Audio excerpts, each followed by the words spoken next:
A hot field formed up on the grid for the fourth round of the Australian Touring Car Championship at Wanneroo Park in Western Australia. It's over 35 laps, that's 84.5 kilometres, and the first 5 cars separated by only 0.38 of a second, they being 2 Commodores, a Falcon, an RX7 Mazda and a Bluebird Turbo. What a magnificent mix of cars. Then in the next 5 we have this formation with now less than 30 seconds to go to the start of what could be a most dramatic fourth round of the Australian Touring Car Championship, being led by George Fury at this stage. Engine revs rising, national flag unfurled and raised, and it's down and they're away, and it's a great start by Dick Johnson using second gear, and Moffat an even better start. Johnson using 4,000 revs as he dropped the clutch, and it's Johnson from Moffat. Moffat trying to get round the outside of him. Brock, Fury, then Grice is 5th, Parsons is 6th, Cullen is 7th, Wilmington 8th, Benson Brown 9th, Harrington 10th. Johnson, a great start, but a magnificent start from this man in car 43, Allan Moffat, up to the top of the hill for the first of 35 laps, being followed by Brock Fury. Cold corner. Brock now up with the pair in front, and looking at them and assessing, and Grice past Fury and Parsons in 6th.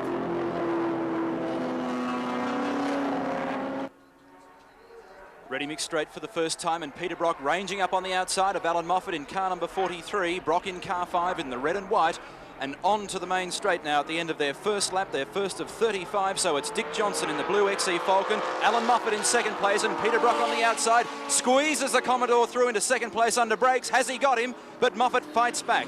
Moffat's car, the lightest of the touring cars out there today, 1,002 kilograms, and being led by the heaviest car in the field at some 1,400 odd kilograms, Dick Johnson in the XE Falcon. 68.3 was Dick Johnson's standing lap time. He said that he doesn't use first gear off the start line, he uses second and only about 4,000 revs. Too much power in first, as Grice runs wide behind Brock, in front of Fury, and Moffat's in the lead.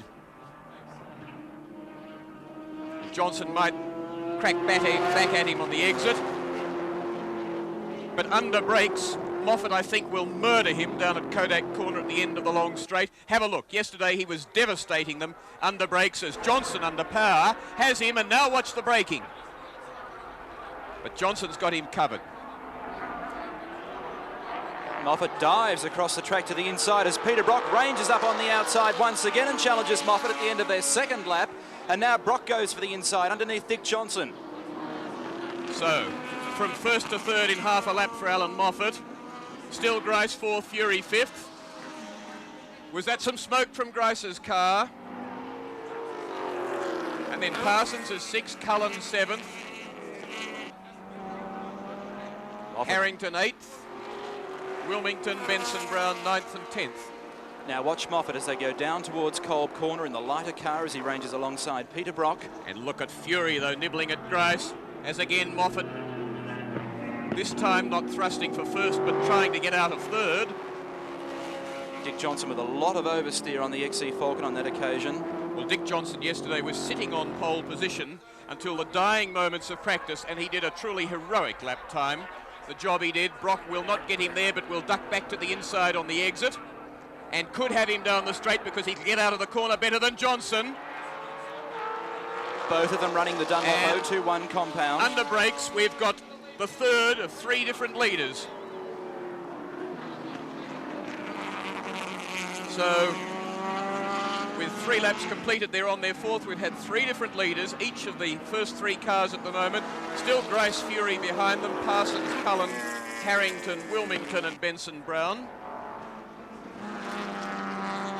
Brock and Brock do here as Johnson's car goes all over the place behind him.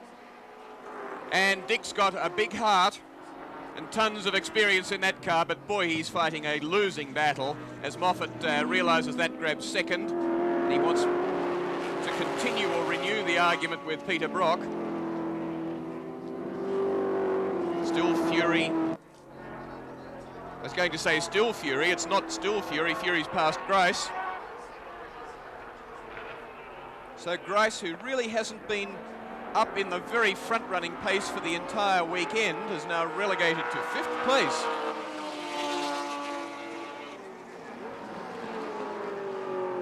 Brock Moffat, Johnson, Fury Grace.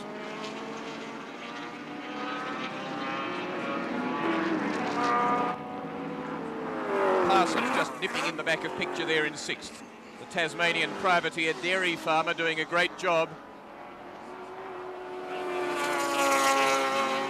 But Allan Moffat, who's shown the great Moffat intensity this weekend, he's done his loner act, arrived at the circuit well after most of the other drivers, hasn't said boo to any of them, he's kept right in his shell and concentrated on the job in hand. He was also the first car at the circuit when they started sorting earlier in the day, or earlier in the week. Moffat, in fact, did some 120 laps on Friday in setting the car up for this race. And as they come down to end another lap, it's Allan Moffat now hard on the heels of Peter Brock as they cross the start-finish line. Brock, who's got a lot to prove at this particular round after having a shocking start to the Australian Touring Car Championship with a did-not-finish result at Calder with gearbox problems. He finished 2nd at Sandown after coming off pole position, and of course, a did-not finish at Symmons Plains at the 3rd round of the National Championship with all sorts of problems with the Commodore. But look at Moffat harrowing away at the back of Peter Brock as they go up to the top of the course. 63.93 Brock's lap time for the last lap, as Moffat, if he can stay there, will grab the lead. Under brakes, but Brock just is able to hang on to the throttle long enough to hit the corner early enough in front of Moffat for him not to be able to jump down the inside. But what about down here? Look at him slipstreaming over the top. Long straight, this one. Downhill and pretty breathtaking stuff with very little runoff at the bottom.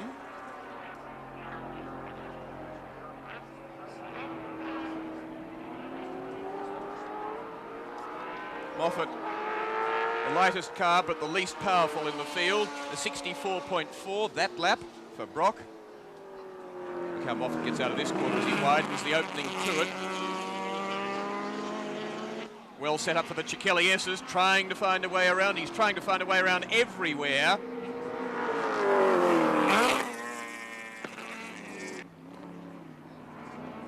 And if he can do this at this stage, with Brock's tyres at their best and only going to get worse, how then will the latter stages of the race be?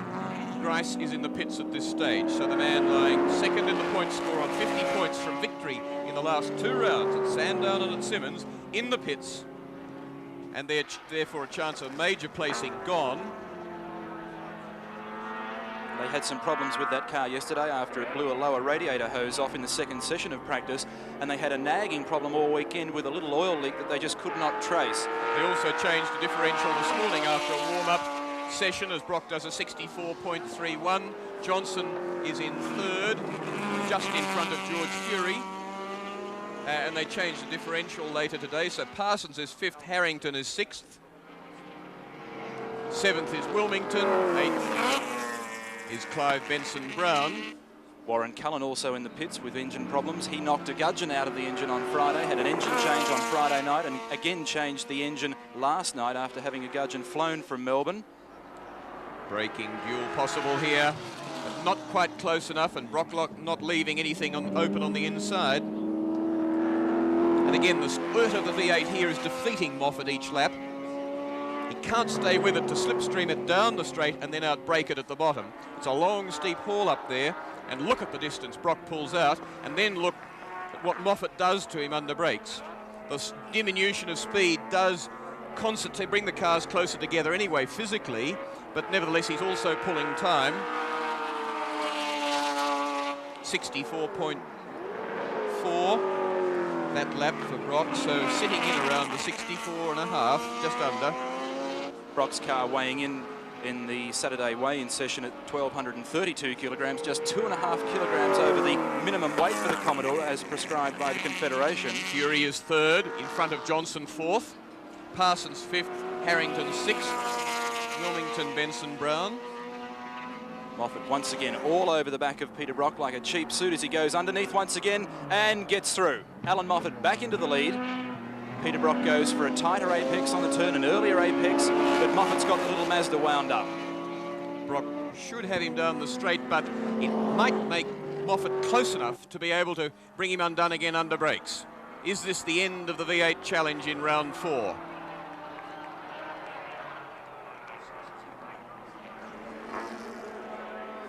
Kodak corner. 64.4 for Moffat that lap. Fury, as long as Brock and Moffat keep each other occupied, may pull up ground on the leading pair, but Brock's falling away from him as Moffat streams away. They have completed 9 and are on their 10th. Over the top to the through the fastest corner, and now Kolb corner. This slow right-hander at the bottom. And Brock falling off him so much. Falling away, losing nearly 2 seconds in not much more than a lap. Allan Moffat, who hasn't been to Wanneroo Park Raceway for some 5 years, last drove the Cologne Ford Capri at Wanneroo. Peter Brock having finished second here in 1982. And we said earlier, I suggested that this might, once Moffat hit the lead and Brock was unable to stay with him and keep the pressure on, as Fury comes into view there, not very far behind Brock in second place. He, of course, the series leader, the only man that's completed every lap of every round of the Touring Car Championship. For only 3 people have completed all rounds, and the other 2 have all been lapped in smaller class cars. And George has a total of 72 points in the series, which, if he drops his worst score, still leaves him in the lead, as he'll have to do out of 8 rounds. Still leaves him in the lead on 51 points over the 50 of Grice, who's out of this round. And as they came through the S's, Fury was 4.2 seconds behind Peter Brock and closing the gap.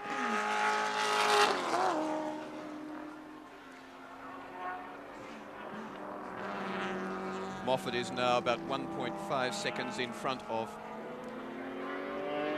Brock and 4.6 seconds further back to Fury in third place. And about 3 seconds back to Johnson. Here's Fury third.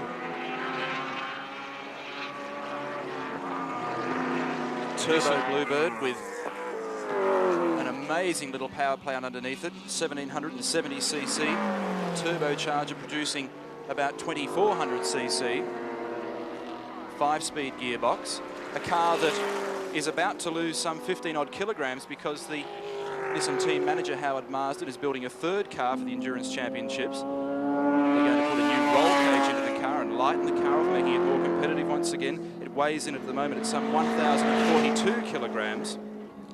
Somewhat heavier than the Mazda, but certainly a rapid motor car, handles very nicely. Gap first to second, 1.8 seconds, to third placed Fury 4 seconds, and from Fury to Johnson 3.8 seconds. Twice the Australian Rally champion, winner of the Southern Cross Rally, George Fury, who's having a delightful time in one of the most professional teams in Australian motor racing, enjoys every bit of his racing, including the testing side of it, which is what is keeping them very busy in the Nissan team. A car which has trimmed some 13 to 14 seconds off its lap times of 18 months ago. And a car that so far, both the management of Nissan in Australia and certainly in Japan are very, very happy with. 2.28 seconds first place to second. Now Fury changed at 4 seconds to third and pulling out on Johnson, who's 4.4 in arrears. The race leader, though, still Allan Moffat with 12 laps completed on their 13th. And this the man whose lead is gone out to 2.2 seconds over Peter Brock. We'll get some lap times on Moffat, who had problems in the car getting in this section for the Chikelli S's left-hand BP now is a steep climb up there. It's a light car but the least powerful in the field, and with a big fuel load it really does gasp its way up there. In fact, Moffat says it's uncompetitive. He spears over the top of the hill and now down to Kolb Corner. It's braking beautifully around the circuit, and so Allan Moffat's team thought about tactics, thought about the race, and reckoned that one of their chances to stay competitive on this circuit, one of the few undulating circuits that give the cars a hill to climb in Australia, was perhaps to start with a light fuel load. From the way he's going, that looks as though it's what he might have done, because he certainly had early race sprint speed on. And just behind Moffat there, a car, one of the local drivers, John Eaton, has spun, but just in front of Brock, but with Brock quite unaffected. Moffat now on his 14th lap, 15th, completed 14. And 3.7 seconds between first and second, Moffat and Brock. So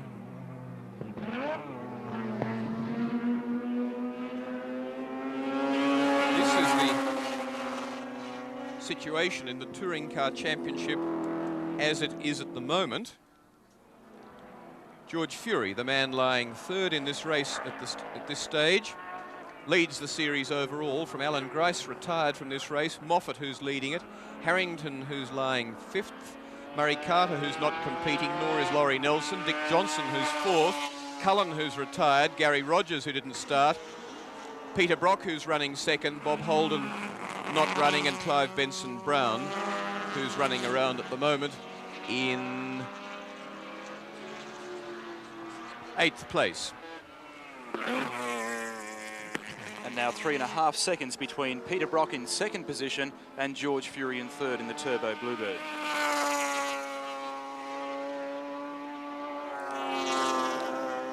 I would respectfully suggest that if you think this race is over and that this car, being driven by the bespectacled 44-year-old, recently made a father for the first time, Allan Moffat, then you're very wrong, because there's a strategy up the sleeve of the Peter Stuyvesant team that in a few laps' time is likely to throw this race wide open. That's the gap, which on a watch is 4.12 seconds to Brock, 2.6 seconds to Fury. Fury is catching Brock, the series leader, and 8.65 seconds to Johnson. And Moffat with the right-hand side indicator on.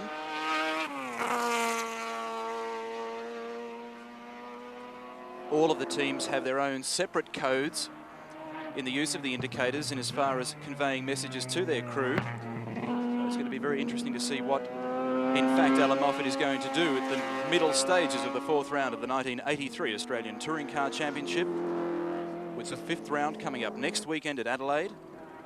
It's a 35-lap race here at Wanneroo, a 2.41 kilometre circuit. An excellent circuit in terms of what the challenge to the drivers. And here he comes for the planned pit stop. He started with a light fuel load, and in he comes at the end of lap 16, just completing 17. In fact, Peter Brock's the new leader. George Fury goes into second place. This is planned. They reckon they could do it in 11 seconds. He's out. Allan Moffat out and chasing now on the rest of the field, and he is still in third place. Johnson gets him, does he? He held third. Dick Johnson still is fourth. What's that say about the competitiveness of a Ford Falcon? And that was the planned situation in the Peter Stuyvesant team. About 1 or 2 laps earlier than we thought they'd make it. They were keeping it confidential from all the other crews in the race, naturally. They told us before the race it was on. And what a brilliant manoeuvre it might have been, because they reckon with a full fuel load on that would let them do the race, they would not have been competitive. They had to gamble.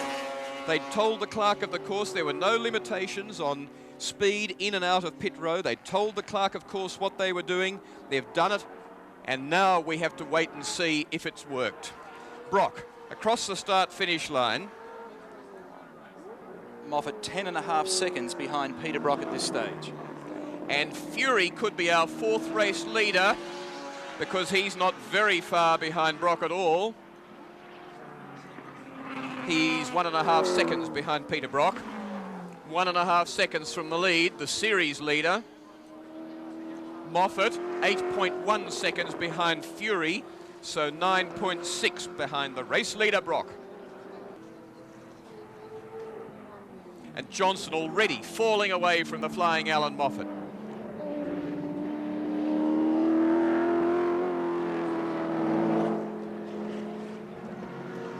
Peter Brock will be heading along the coast during the break between this round and next weekend's Adelaide round of the Touring Car Championship to go out marlin fishing with Clive Benson Brown in a 38-foot ship. I think you just about call it. Brock, a keen fisherman, a man who picked up a world title at Exmouth in Western Australia some years ago for his fishing exploits. But he's got a lot of work at the moment because George Fury in the Turbo Bluebird is hounding him. Fury 1.4 seconds behind Brock, just 1/10 of a second reined in that last lap. Moffat, though, 6.8 seconds behind, so he is 8.2. He's pulled in 1.4 seconds in just over a lap. 1.4 seconds. They're on lap 20.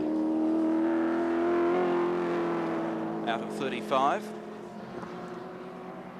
So it's more than feasible that Allan Moffat is going to be able to get back up to the head of the field now and get back into the fray of things with Peter Brock and George Fury at the top. Fury reining Brock in, by G. He'll get to Brock before Moffat gets to him. 1.15 seconds from him is Fury from Brock. 5.77 to Moffat, pulling in better than a second a lap, and Johnson 6.7 seconds behind as Parsons skates off the circuit. Another point of the circuit involving Harrington as well. There he is, and he had a fairly fearsome run off the circuit there, and a not too tidy recovery back onto the circuit for that matter. Both Parsons and Harrington had trouble here last year as well in the opening lap of the round of the Touring Car Championship. Fury calmly, progressively reining in Brock. This is the section of track where the V8's at its best, but not down the bottom where Peter Brock has to pull up the whole 1,230 kilos of the car on fairly small front disc brakes. And Fury's 0.8 of a second behind him. And Moffat behind Fury is 4.5 seconds only.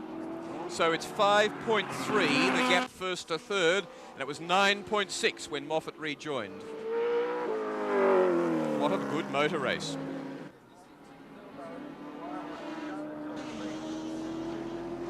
Watch the delicacy of Brock, trying to conserve his tyres, trying desperately to stop the car with brakes that if you abuse them will overheat, and being pursued and hounded by the little Nissan Turbo behind. One man able to wring the neck of his car, but less experienced. The other man not able to do it, but with great feel and delicacy and skill and enormous experience. And he's having to call on all of it. Fury having his first drive around Wanneroo Park. Indeed, the Nissan team coming to Wanneroo for the first time. 0.7 of a second from first to second, and 3 seconds back to Moffat in third. So it's like a beautifully organised handicap, this one.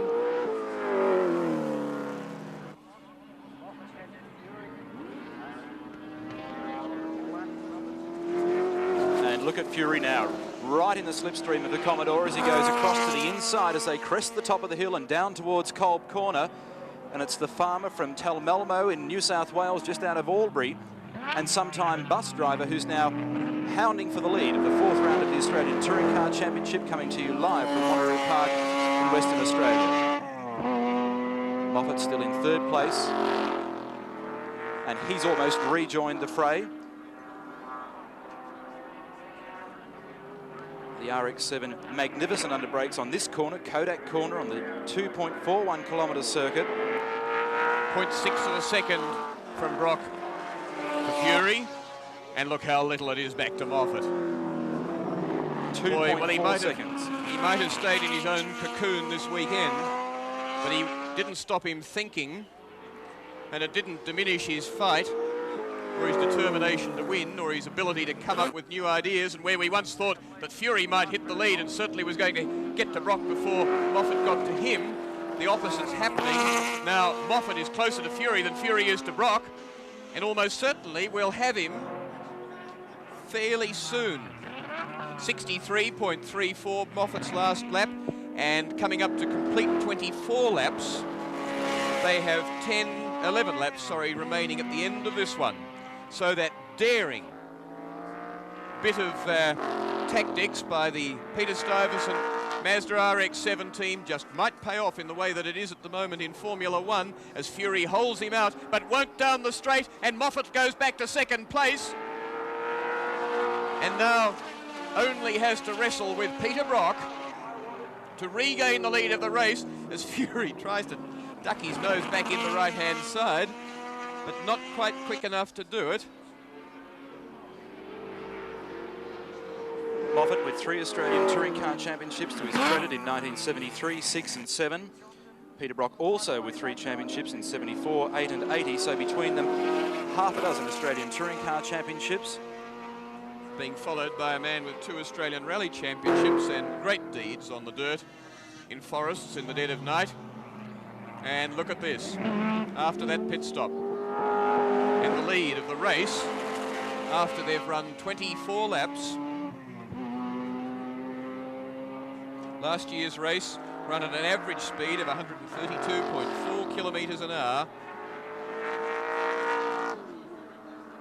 Fury, the only car of those 3 with independent rear suspension, live banjo-type rear axles in both the Commodore and the RX7 Mazda. And interesting to contemplate that Allan Moffat is suggesting to the motor racing world at the moment that he really doesn't have a competitive car, that he does need the 13B Japanese rotary engine to be able to put his car at the head of the field. But by gee, the engine in this one at the moment is not doing a bad job. Well, you've got 0.7 of a second covering the first 3 cars after 25 laps in this round 4 of the Australian Touring Car Championship. And does Moffat regain the lead as they run down to Kolb Corner? Not quite. But surely it can't be long, as Fury all but gets his nose in. And this is doing Fury a power of good in the Nissan Turbo. He's having a look at the 2 more experienced drivers beside him, sticking with them well, and really making Moffat a little bit uncomfortable, and having to watch his rear as well as his front.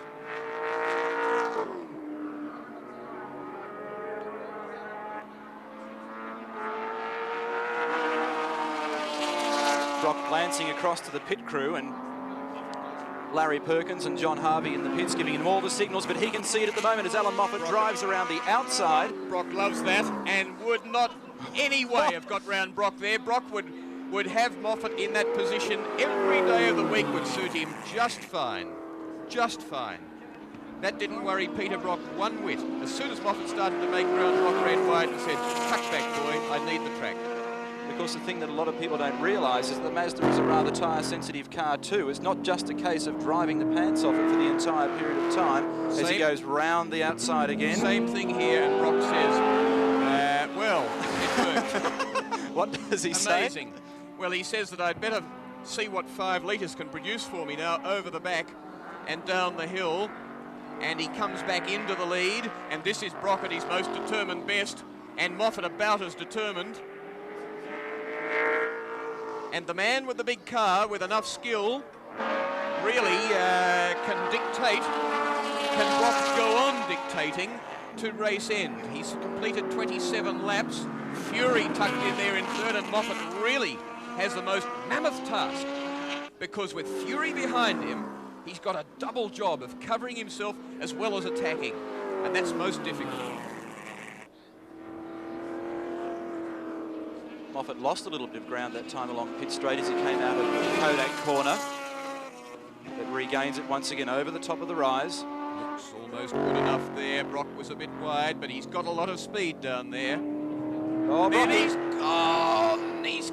he's taken Moffat, and Fury leads. And incredible.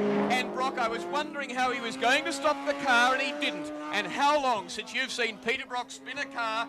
Fury had the good run through. Moffat did miracles to miss Brock. And here's your new race leader. And it's lap 28 of the round 4 of the Australian Touring Car Championship.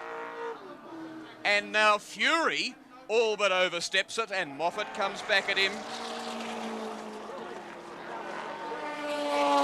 And the gap is about 2.6 seconds. We'll get another version of that in a moment. First to second. 2.1. The Chikeli S's. First and second. Well, he planned everything except that. He planned everything. But Peter Brock making an error. So Dick Johnson in and third that was place. brakes. And to an extent tyres. Let's have a look at it again. Great stuff. Tremendous pressure. And it's a long time since you've seen this man in that car get out of shape. And look at Moffat. He had to hit him, didn't he? How did he get out of it? Brock backed it out. But how still did Moffat miss him? Oh my goodness. And how did he not spin it? How did he keep it off Fury? It was brilliant stuff. And he's bogged in the sand pit. Look, somebody made the comment yesterday that this track is one gigantic sand pit, and there it is. They're not going to get, they won't get it out. And George Fury now, the series leader on 72 points, from Moffat in third place on 48 points. And if Fury wins, he gets 30 points. If Moffat wins, he gets 25. If Moffat comes second, he gets 23, and if Fury comes second, he gets 27.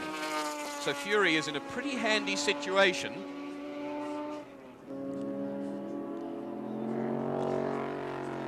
Moffat, new race leader.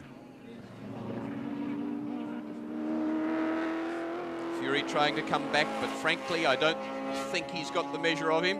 He hasn't had in the race so far. 29 laps done. They're on their 30th. 5 and Kodak corner to go. But Fury's not over-arguing as they come up to lap Benson Brown. But Fury was the one that got untidy and dropped a little bit of ground back there. Third placing is Dick Johnson in the XE Falcon, being followed by young 24-year-old Tasmanian Stephen Harrington in fourth place in the STP Commodore.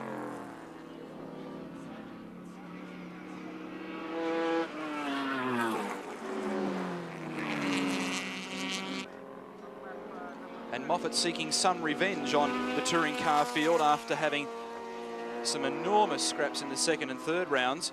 Broken axle at Sandown after challenging for the lead with Alan Gryson. Moffat having a great battle. And then, of course, almost a carbon copy of that battle at round 3 of Simon Plains as we watch Peter Brock back the Commodore out of the sand trap. 1.34 seconds, the gap between first and second, although Moffat all the time is stretching that.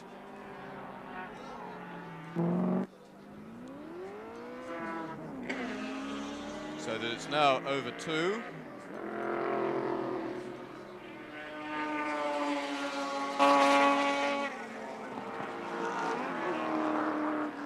Four laps remaining. Well, Allan Moffat really has come through fire and brimstone in this race. The knowledge that he had to make a pit stop as Peter Brock rejoins. Comes around now in front of Dick Johnson. But Peter Brock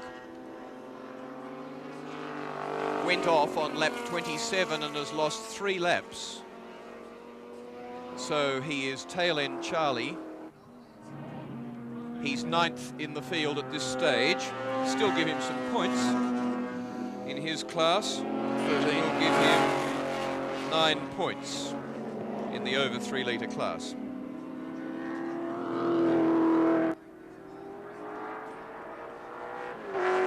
Gary Wilmington in the yellow Falcon there, in behind Moffat, one of a number of privateers. David Parsons, another, who've made the traipse across from the eastern states, covered thousands and thousands of kilometres, hundreds of dollars for fuel, probably a couple of thousand for airfares for their crews. A week of travelling, great determination, and they're to be commended. The people further back in the field as well as the front runners. Allan Moffat won the first round at Calder, where George Fury came second, and Fury immediately, by virtue of that, hit the lead, because in his class he gets 27 points for second as opposed to 25 for first in the outright class in which Moffat runs. At Sandown, Moffat retired with a broken axle, trying to find his way around Alan Grice. At Simmons Plains, Moffat was second, again in a brilliant race against Grice. Didn't quite pull it off. Came home to second there, where Fury came third. So he has a total of 48 points. And now we'll pick up 25 for first with 2 laps remaining. Fury, though, on 72 stands to pick up 27, will take him to 99 points. Moffat with 25 to 73. George is now 2.5 seconds behind in second place.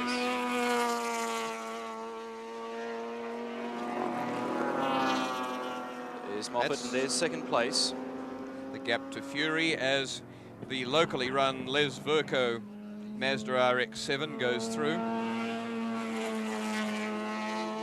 And Dick Johnson still having a fairly lonely time, but back in third place, the man who turns 38 next Tuesday, and a man who at the moment is really taking some kicks. Hopes to be able to shed some 140 odd kilograms off the Falcon next year if they can only run this turbocharged 6-cylinder engine, doing away with the... Says also that he's going to put the car away after Adelaide as they go out onto their final lap, or Moffat does, and won't come out until he's got it sorted and running really competitively. He says, I'm making a goat of myself at the moment. And I'll tell you what, it's not too much of a goat, and it's done with a pretty big heart and much appreciated by many of his loyal fans, because Dick Johnson put up a great effort this weekend. His lap time yesterday, if you'd watched him doing it, was absolutely sensational and really was heroic stuff. Allan Moffat didn't even come out in the second session yesterday, although he did a 62.55 second lap. And here he is, and hasn't he deserved it? Cold corner, up the ready mix straight to Motorcraft Hill. The run down there, and he could, as they say, coast home from here, just about, with a good lead over Fury, which will come out to about 4 seconds, I'd say. Kodak corner, and the run to the finishing flag for Allan Moffat in what has been a really great drive and a great bit of planning by the team. Fury comes in second, 3.34 seconds in arrears. As Moffat goes around by Benson Brown across the start-finish line. Peter Brock next to cross the line, but it's Johnson who takes third place, and he was 19.87 seconds in arrears to second-placed George Fury. Fourth place will be Steve Harrington.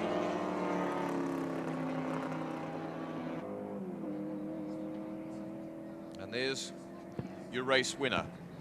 And didn't he do well? That was a great job. Takes him into second place in the Touring Car Championship.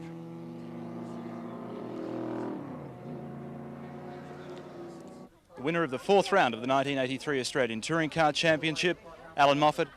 Poetic justice after round 2 and round 3? I guess you could call it that, but the fellow I was doing battle with in the first couple of rounds wasn't there. So it just shows when the heat gets on, you got to have a Mazda to win. A magnificent effort from your crew in the pits to get the was. car in and out in 10 seconds. You must be very happy. I think it was even less than that. Seemed like less to me. And I have to thank all the officials who were aware of our plan and made it smooth sailing for me. There's been occasions when I've been held up on pit lanes on the way out, and it's been rather frustrating. But I thank them sincerely and everyone in Perth that's put on such a fine race today. In the upcoming rounds now, the Mazda's suited to the other circuits? Well, we've won a number of times in Adelaide, and we've won a number of times at Surfers, and we hold the lap record at Lakeside. It could be very difficult for the others, and now that Grice didn't finish, I guess I don't know what the points will be like, the way the Datsun gets its bonus points, but I'd say I'll be a very strong second place at the moment. We were all surmising at the commentary box just how you missed Peter Brock and indeed George Fury after Peter's demise at the end of Kolb Corner. Well, I was more concerned with George because I knew he was coming, but Peter did the predictable thing. He doesn't go crazy when he gets in a serious situation, but a split second that it took me, I was going to go left, and thank goodness I didn't because he kept going backwards, but I really did see his headlight coming up in a hurry.